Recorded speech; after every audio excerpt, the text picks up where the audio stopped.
চলমান বিক্ষোভের মধ্যে প্রশ্ন ফাঁসের ঘটনায় জড়িতদের বিরুদ্ধে আরো কঠোর ব্যবস্থা নেওয়ার ঘোষণা দিয়েছেন ভারতের প্রধানমন্ত্রী নরেন্দ্র মোদী।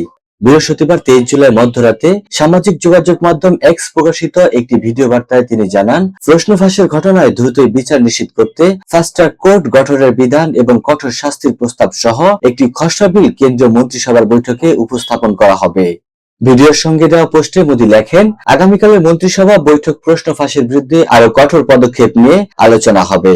ভিডিও বার্তায় প্রধানমন্ত্রী বলেন, প্রশ্ন ফাঁস কোনো সাধারণ ঘটনা নয়। লাখো শিক্ষার্থী ও তাদের অভিভাবকদের জন্য এটি অত্যন্ত বেদনাদায়ক। গত 2.5 মাসে সরকার এই ঘটনায় একাধিক বড় পদক্ষেপ নিয়েছে।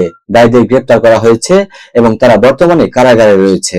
এ সময় তিনি আরো বলেন, সরকারের সবচেয়ে বড় দায়িত্ব ছিল শিক্ষার্থীদের একটি শিক্ষাবর্ষ নষ্ট না হতে দেওয়া। তাই অল্প সময়ের মধ্যে প্রায় 22 লাখ শিক্ষার্থীর পরীক্ষা আয়োজন করা হয়েছে এবং সম্প্রতি ফলাফল প্রকাশ করা হয়েছে।